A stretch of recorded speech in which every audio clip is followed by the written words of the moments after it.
So, think wheat. I think this year has been a tremendously interesting year in the wheat markets with lots of changes. And so, when we talk about the outline, here's what I would like to do, and hopefully you find it of interest.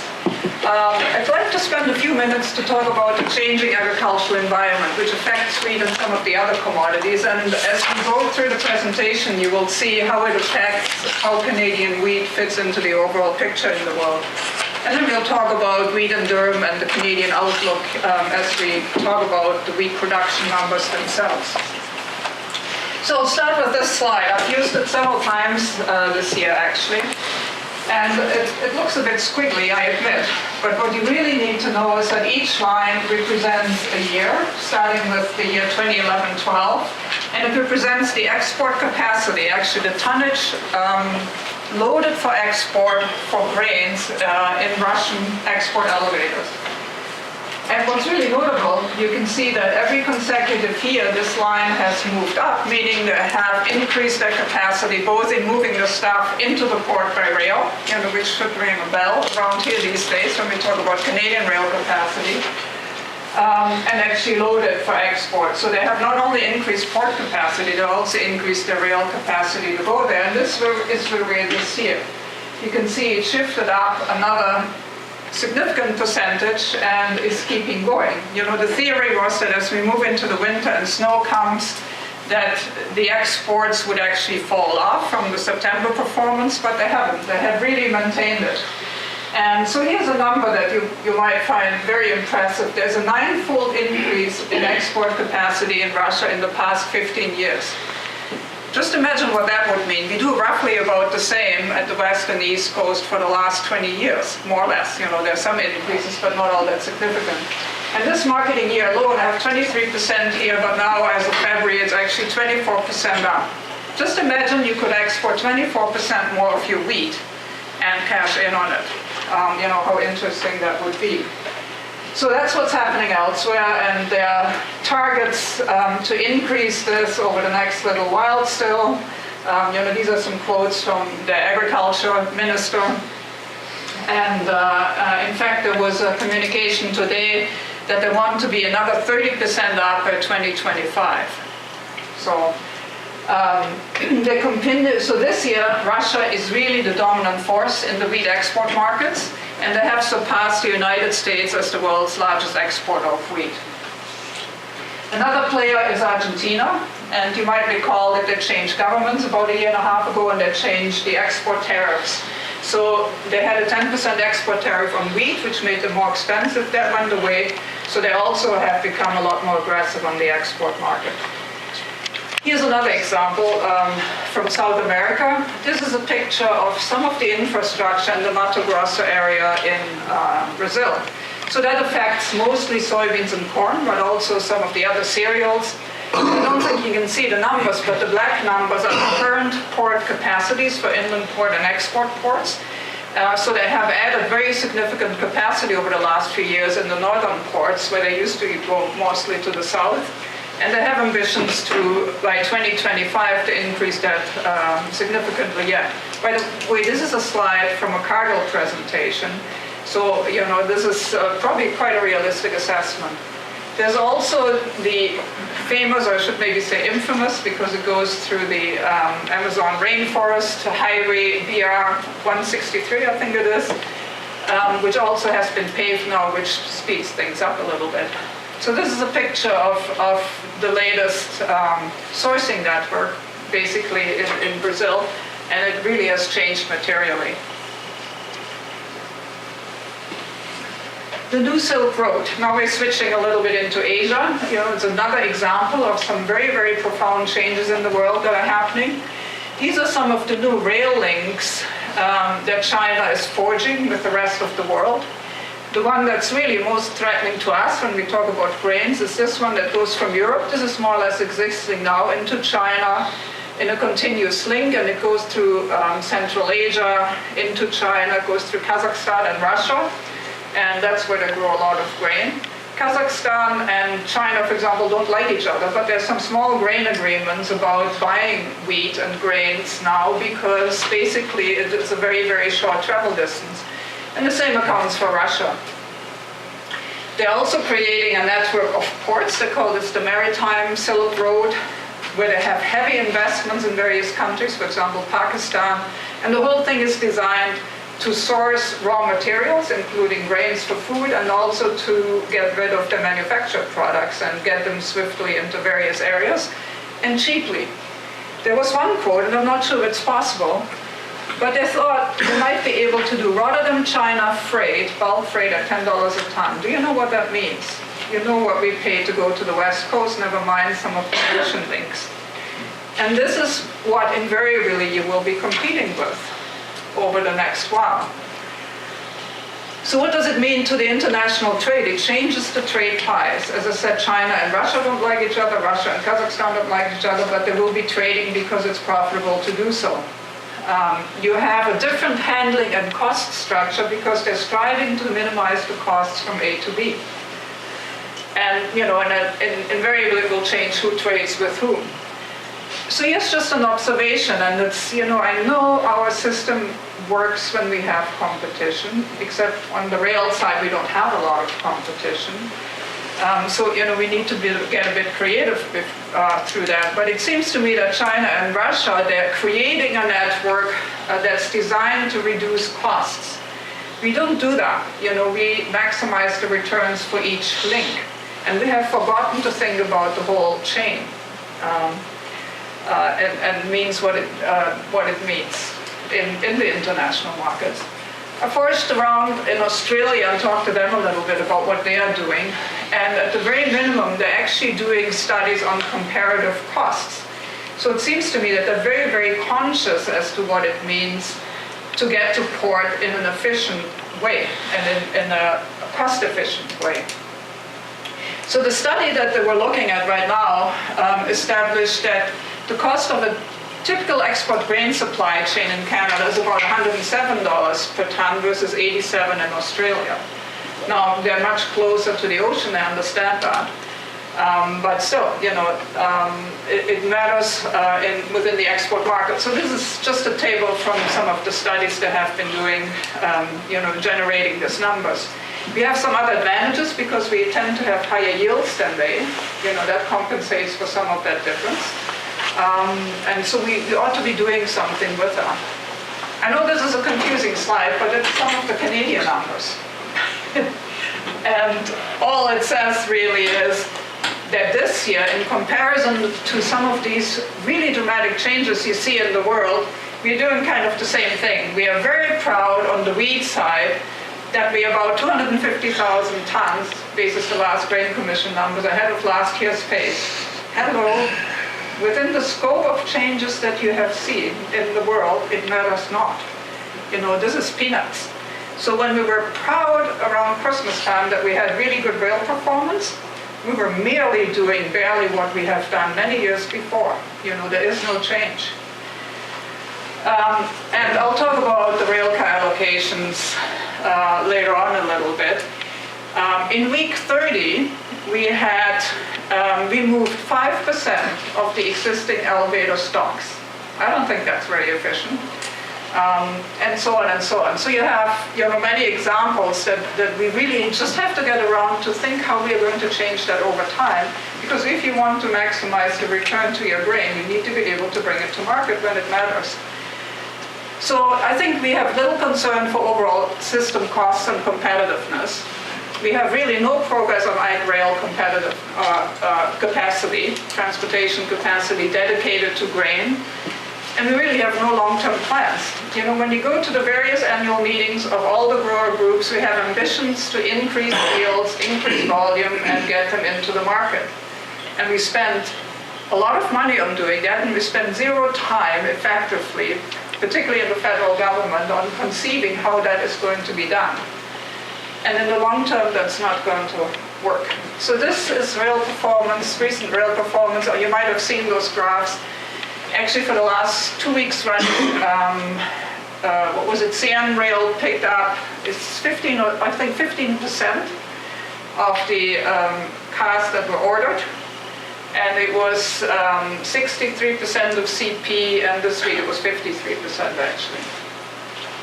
Just another example of what's happening in the world, and I'll be very brief about the next couple of slides or so. The markets were driven by changes in the biofuel industry, in the last 10 years. And basically my point is they're no longer driving the markets, they're there, but they're not growing at the rate that they were. So they're not market changes anymore. So there are no increases expected. Then we have all kinds of other difficulties with protectionism. And I use the example of India and vegetable oil tariffs here. They changed profoundly to the worse as well. And you all know the problems with the pulse tariffs. So that's complicating things on top of everything else as well. So there are some questions to ask, I think, before we even get into the wheat numbers. Because in the long term, we can do all kinds of things, but if we don't respond to what's happening in the world markets, we'll continue to fall behind. So what, if any, is the Canadian response going to be to what's happening in the world? The port capacity at the West Coast actually is changing. Remember, JRI almost doubled their capacity. Now we're building the G3 terminal, or G3 is. So that's actually a very good change.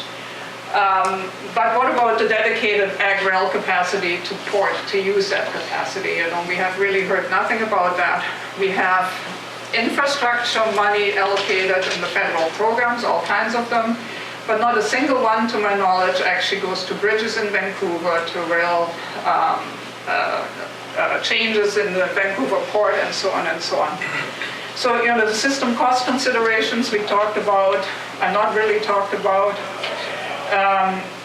Handling of trade barriers, it takes us a long time to do anything, and we don't tend to answer very forcefully, in my opinion, anyhow. I think we need to get a little stronger there. And then how long will it take Canada to respond? I started working in the grain industry in 1983.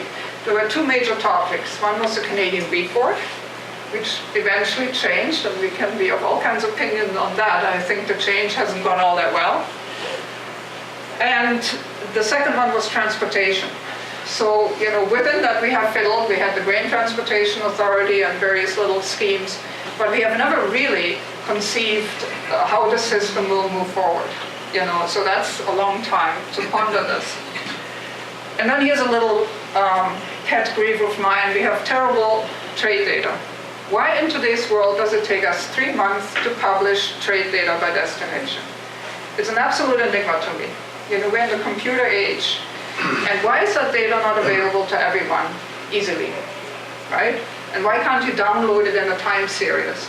These are some very, very simple basics that everybody involved in an industry that has international links should have access to, and that includes the farmers. Okay, so with that, we'll start into the numbers for wheat, actually, very succinctly.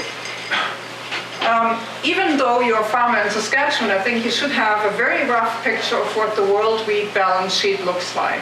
Why?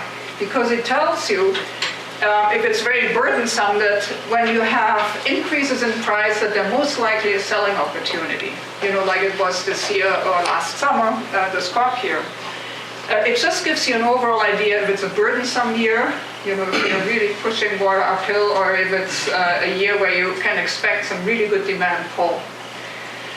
So this column here is basically what production, trade, consumption looks like for 17-18, and then there's a forecast for 17, to read for 18-19 down here. And you can see here that we had succinctly increasing production. We also had increases in trade and consumption, but the carryout has been creeping up. And the number that you really needed to know is that over the last 4 years, the ending stocks, or the carryout of wheat, increased by 34%. So that's what the year started with. So you knew you had quite a big cushion. And that to have sustained increases in price, you needed also sustained problems. So for next year, it's actually the first time, these, by the way, are International Grains Council numbers, and those numbers actually got a little bit worse last week with the WASDE report, if you believe that. So it got a little more burdensome yet. So for next year, they came out with the 18-19 number. It's the first time in, I think, 4 or 5 years that the wheat production is actually expected to drop a little bit. So production is expected to drop at this point by about 2.2%, and the carrying stocks will go down by, say, 2.6%, given the consumption numbers we assumed here. Trade and consumption will continue to increase a little bit. So that's what it looks like in graph form. So what were the big changes over the last 2 or 3 years? And we already alluded to that. It was the big changes in production, particularly in Eastern Europe. Alongside, and that's where this becomes very important, not only did they increase production, they also looked after the rail and port infrastructure that changed alongside with it. So that incredibly increase in production, they actually have been able to bring to port. In Eastern Europe and also in South America. Remember, we talked about Argentina a little bit because their tariff structure changed. We did have increased demand, especially in North Africa and Asia, and unfortunately Eastern Europe is very well located to ship into that relatively cheaply. So they were the force to be reckoned with this year. So when you look at changes in production, just in summary, this is the former Soviet Union, that's where the big changes happened. South America is down here, and North America we actually decreased production of wheat. That's Canada and the US combined. So, they were on the ascent, and we kind of have decreased things. And just before I forget that, we also forget how big a production there is in East Asia and South Asia, actually. That's China and some of the Asian countries. Now they are a net importer, but still they have a profoundly big production which has been inching up a little bit as well.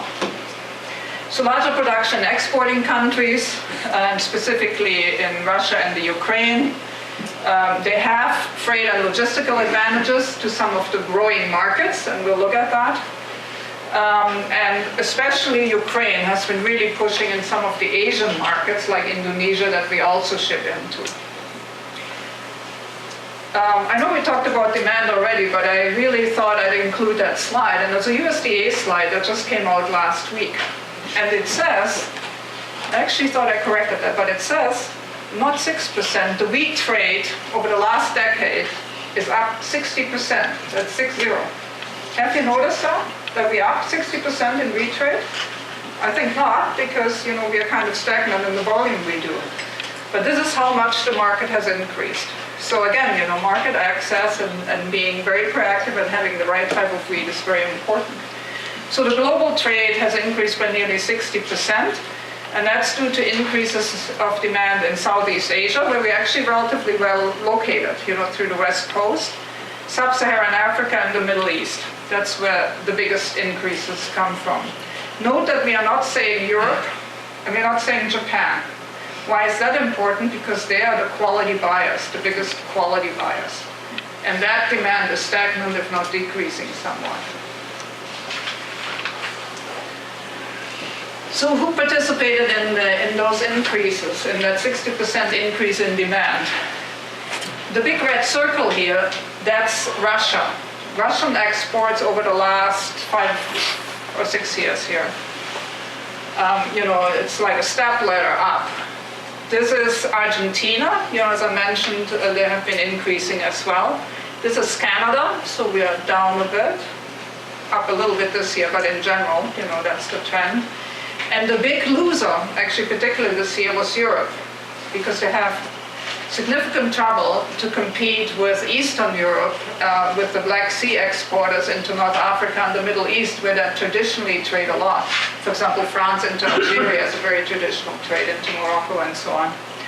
And at the moment, the European Union is 8 million tons behind last year's export speed, and it's all been taken up by Russia. So, a big change. I know this is a very squiggly slide, but again, it's from the recent WASDE report, and it says KRU is oftentimes used to signify Kazakhstan, Russia, and Ukraine. These are their production and export numbers, production in red and exports in blue, and this is market share. of world grain supply. So you can see how their share has just skyrocketed. So exports by origin, so who's shipping this? You can see again former Soviet Union in green, the EU. These are the increasing. These are the big increases in exports. In a nutshell.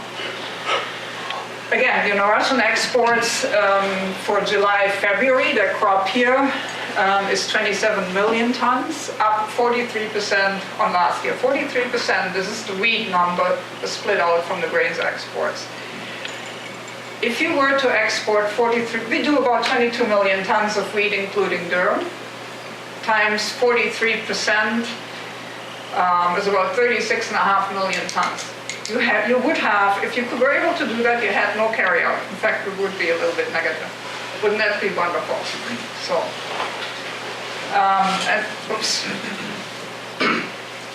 and by the way, recently, partly because some of the hard winter conditions scare and the dryness in the northern plains and so on, prices have gone up. About $8 since January. World prices of Russian wheat, 12.5% protein wheat. So this is who buys this stuff. So far we talked about the exporters, and these are the buyers. Again, Africa, Middle East, Southeast Asia, some of the others. Most of the traditional buyers, Europe, where we sell some of the hard wheat, some of the East Asians like Japan and so on, is fairly flat. So that's not the quality buyers, that's not where the increases are. It's the middle and lower quality buyers where they have an increased demand. And when you think about the Middle East, what kind of bread do they make? It's mostly flat bread. So they buy hard bread into ordinary and things like this. The equivalent to that would be your 3 years. They're worth $7 in the world market right now, so it's not that cheap. So there are some further changes. If I asked you, who's the biggest single buyer of wheat in the world? I think if I asked Roy, he would say Egypt, because until a week ago, that's true. As of last week, the single biggest buyer of wheat is actually Indonesia. They have surpassed Egypt. So there's, again, a profound change in the rankings here.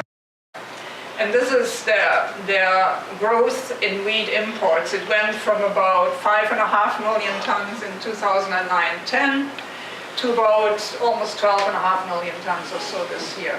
So, there are some big changes happening there as well.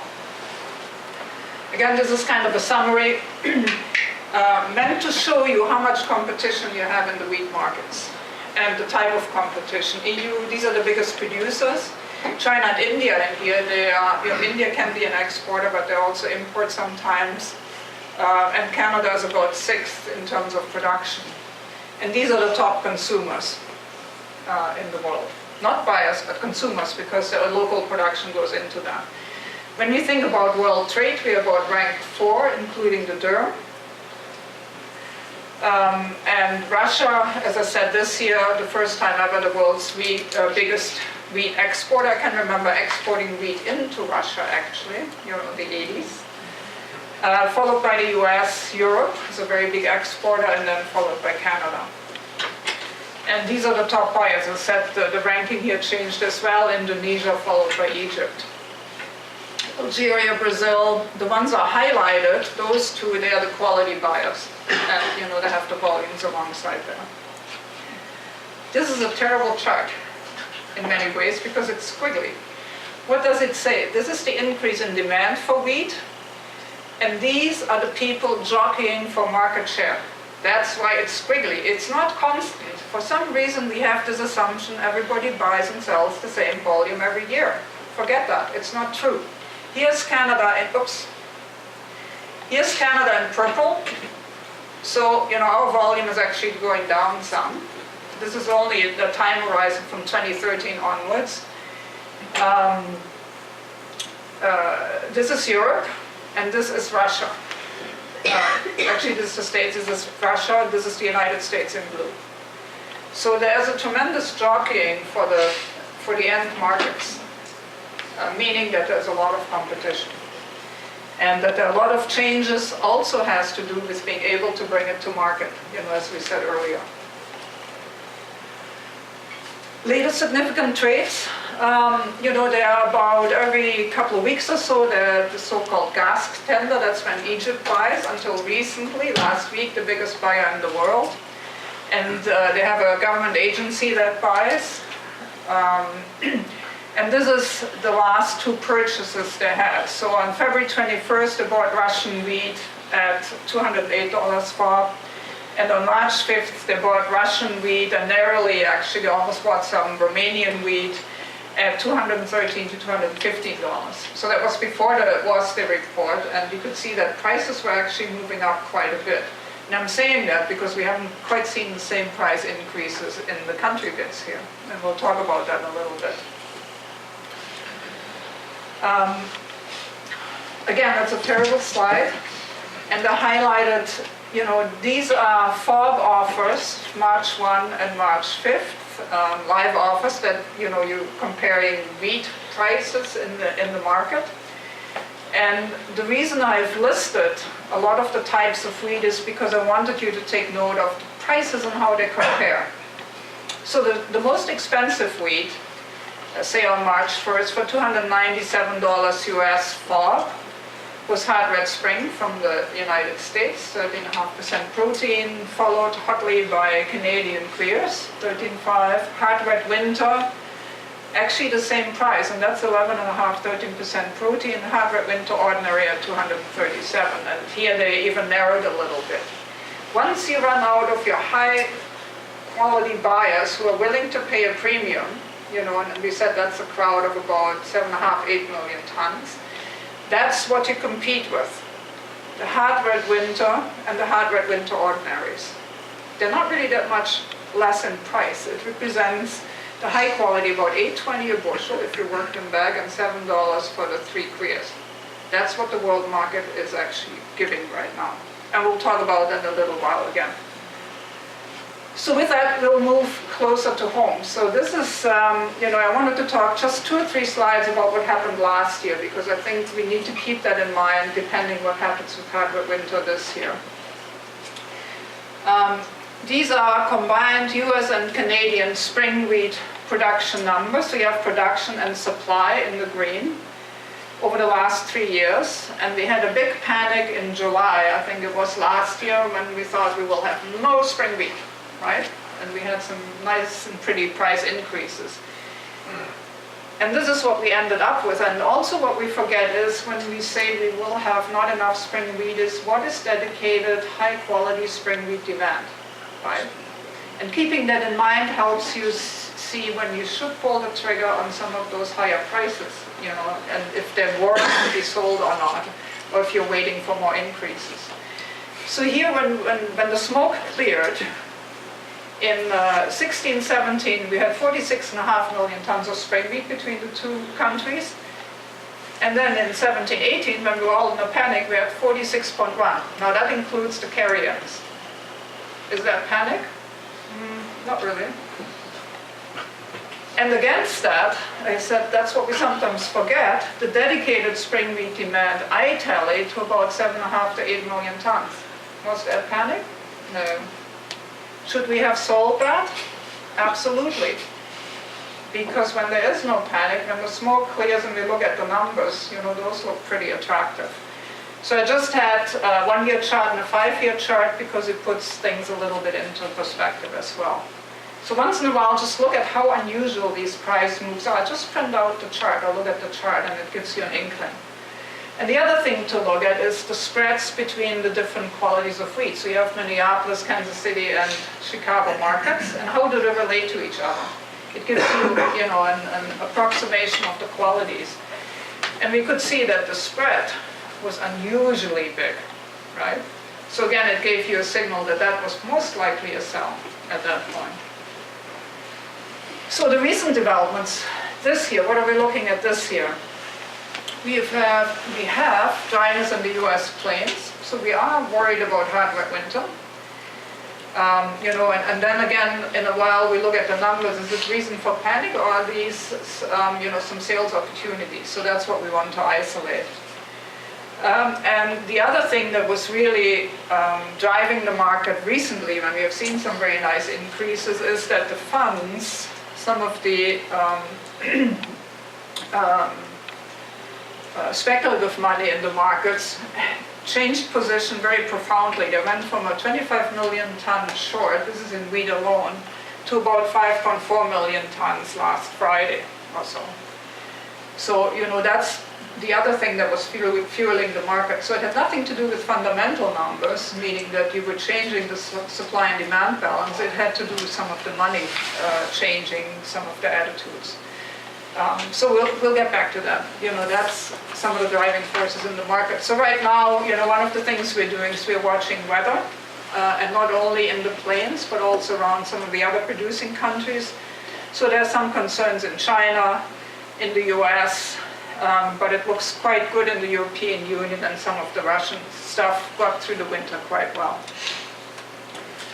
So the world wheat production estimates right now, I alluded to the Worcester report last week. We kind of deflated the price increases I just talked about, is because the USDA, the United States Department of Agriculture, refreshed some of the numbers for this year, and they actually increased carryout again and increased the former Soviet Union production again.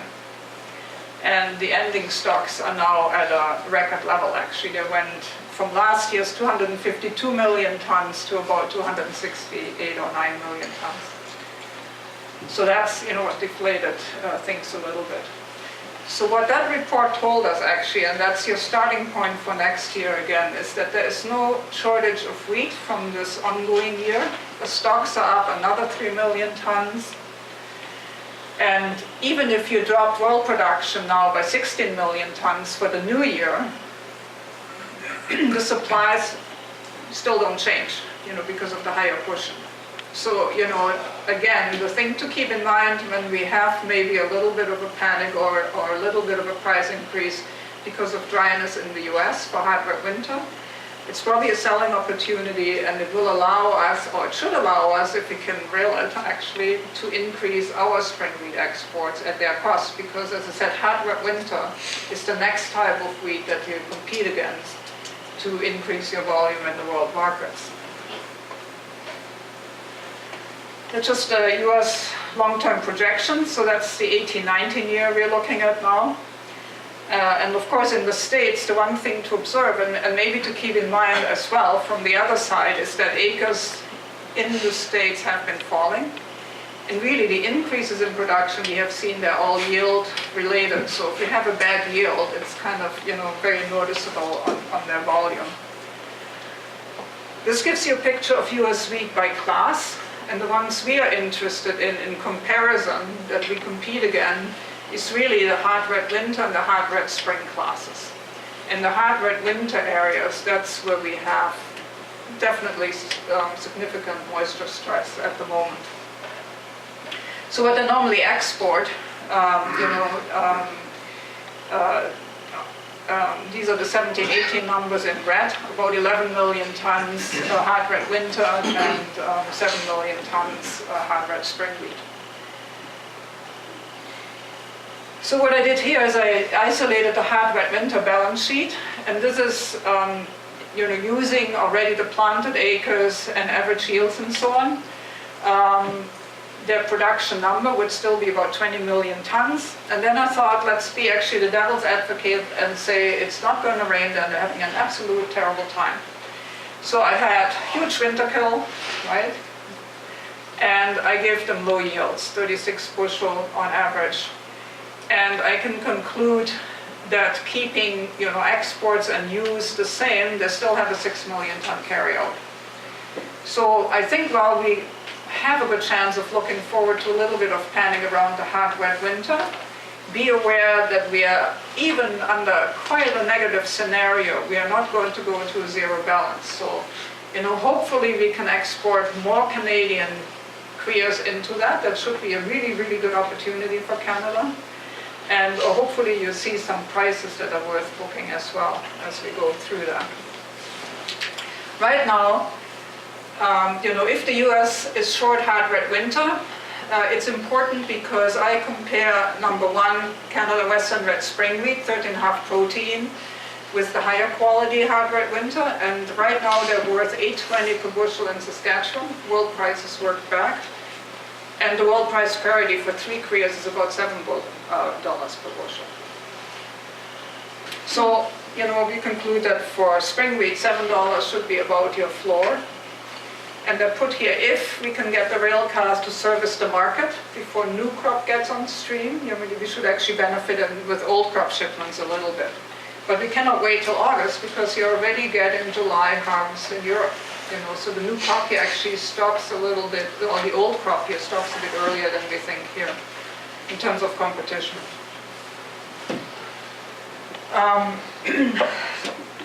And also for new crop, if the production is down, we should have an extra export window over hard red winter, some extra demand, August to January forward, January 2019. Given we can get our head around railcar supply and so on. I don't mean to be boring, I'm just trying to emphasize how important that is that we actually do something about that problem. It has been lingering way too long. So the futures increases that we saw were supported by fund money and margin calls. It was not necessarily already a fundamental problem. As we said when we looked at the WASDE numbers we got last week, we actually have a good cushion in wheat again. No big change in the balance sheet, still big ending stocks. So it was not a fundamentally driven rally, So again, we think it's a sales opportunity. I wanted to throw in some positive things, and that's also a slide coming from the States last week, and it talks about the CPTPP, right? The agreement, the Asian agreement, trade agreement. And the Americans chose not to take part, which is nice for us in this case. This is a slide coming from the States representing the loss the wheat growers think they're incurring for not participating. Because what it does is, it's a phased-in $65 tariff reduction that we'll enjoy, and the people who participated in the TPP, and the Americans won't be participating in, so they'll be losing market share.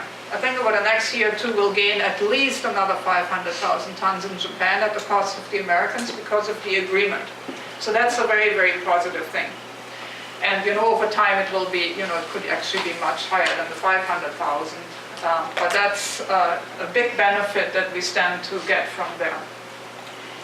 So with that, I wanted to just look at how much do we think, or what do we think we'll do in production here. So, this is where we think wheat will fit into the overall picture for acreage change for next year. And we think durum will go up by about 3% and spring wheat by about 2%. Now, agriculture and agri-food has been increasing 5% each, but we'll see, how that pans out. It depends on what people decide on pulses. I don't think, pulse producers will drop acres as much as the 27% a lot of people are talking about. But anyhow, I think we'll see a bit of an increase in wheat. It will also depend what happens on canola, because I think in canola we're a little bit in trouble because exports are not going in February, March as we hoped they would. So this is a return per acre thing, and you can see that both Western Red Spring and durum at the bottom are on the positive side. This is return per acre, an average calculation. Your farm might be a little bit different, over total costs. And you have still things in the positive like green lentils, mustard, canola, oats, soybeans maybe, feed barley, and then you have spring wheat and durum now actually in the positive. And we looked at it in the fall, prices have improved a bit, they actually were showing negative. And that's just the same comparison over variable costs, and it gives you a little bit easier ranking to do, when you look at your choice of crops in terms of profitability or return for investment. And these are the assumptions I made. So again, the things in blue, yield, and local price might change a little bit, but that's how I came up with that ranking, if you want to look at that later on. So again, for wheat, we are using for the 18-19 year about a 2% increase, except I circled here in the 17-18 year, again, the 16 million tons. That's what I think we might export. But I'm pointing out that agriculture and agri-food is still talking about 17.5 million tons. except when I prorate wheat exports done to date, and obviously right now we're not killing ourselves with shipping to the port, I only arrive at 15.4 million tons. So we really would have to ratchet up transportation and sales to even get to my 16 million tons, as opposed to the 17.2 from Agriculture and Agri-Food Canada. What does it do? Obviously it influences the ending stocks number, which then add on to your supply for next year. So, all things told, 16.5 million tons we have budgeted for next year's exports. Your carryout will be roughly unchanged next year. So, it's not going to be a tight year again, unless we can really ratchet up exports a little bit. That's just a picture of exports year to date by destination, Grain Commission numbers, and it includes the track data to the States, which is becoming much more significant, and we're only at 8 million tons year to date there. So on durum wheat. In durum, well, no surprises in production, well, just under 5 million tons. Again, I circled the export number. In durum, we have one significant problem, and that's the perception of wheat quality into Italy. And I'm not sure if Dean will talk about that a little bit or not, but residue levels in our wheat, and I think it's a non-tariff barrier in many ways, is preventing us to ship wheat into Italy, which used to be our single biggest importer. I think some of that is flowing through the United States because we have increased, especially truck movement in the states of durum.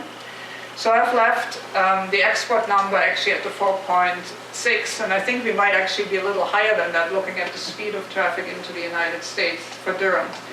But it is something that we somehow have to find a solution to as well. It's a huge complicating factor if we have to go through the states and have somebody else earn a margin on that as well to get into Italy.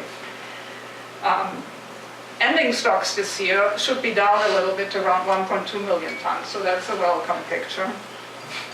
I again used the 4.6 million ton exports for next year, and that would get us to about 1.5 million tons in terms of exports. So nothing really particularly new there. The durum market is very, very different from the wheat market in that you have a lot less competition to it. Your competition is the United States. There's also production in Europe, quite significant production, but there are not as many players, as there are in the other wheat markets. So relatively speaking, you're much, much more important to the market. And you also have a lot more muscle in the market, actually, in terms of negotiating agreements. Again, the bulk export picture doesn't look so great. It's only 2 million tons, excluding the truck movement. So for next year, the things we can take away is that the winter wheat acreage in the States is down about 11%. So you saw that in the hard winter numbers. I think the EU will have about a similar production. There was no problem with winter kill as far as we can tell at all, and they're now almost into spring. So that's pretty safe to say. Russia, also no winter kill problem that we can see. And the same with the Ukraine. So they seem to have gone through the winter almost better than expected. But it's still worthwhile watching them, and particularly the stuff that's grown in South Siberia and so on, which is actually similar climate to ours. If they do not get sustained rains, say if you calculate on their large acreage now a 10 to 15% reduction in yield, that expresses itself in about 8 to 12.5 million tons. So that's a very significant change to the balance sheet because they're so big now. If you make a few percentage changes on yield there, that has a big bang for its buck, and it would make things quite a bit tighter actually. So there, still I would say that yields in Russia are one to watch. And how aggressive they will be during the first 6 months of the crop year. But since they're still working on expanding their capacity, it's fairly safe to say they will at least do what they did this year and probably try to do even more.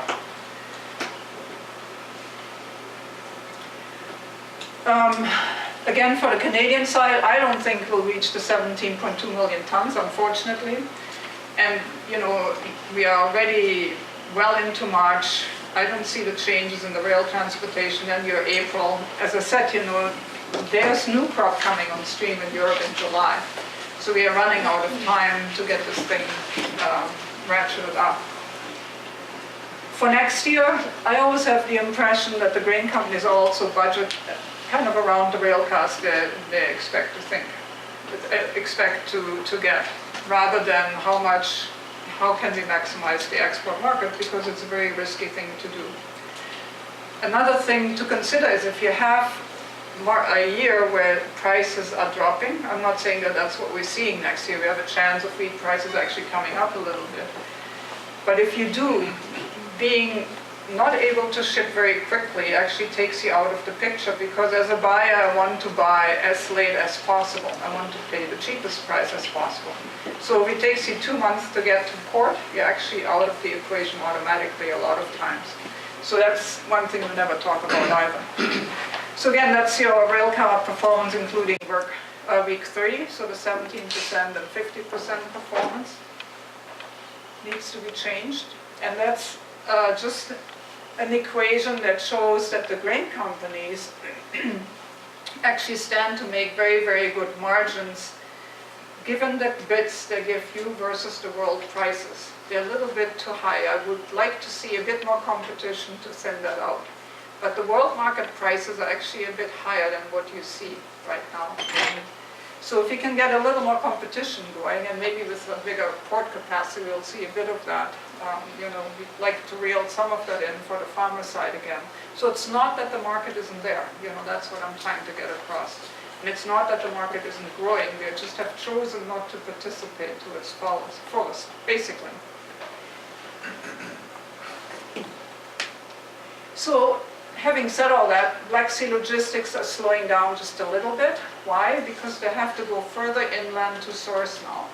It takes them a little longer to rail because they're going further away from the ports. So there's a little bit of a window there. So in terms of old crop wheat sales, around the $7 a bushel or better, we recommend to sell that. Why? Because it's still a well-supplied world picture. And for new crop, because we have the hard, wet winter, uncertainty, you can probably wait and get a little better price yet. But for old crop, because there is a high carryout situation, I wouldn't sit on it too much.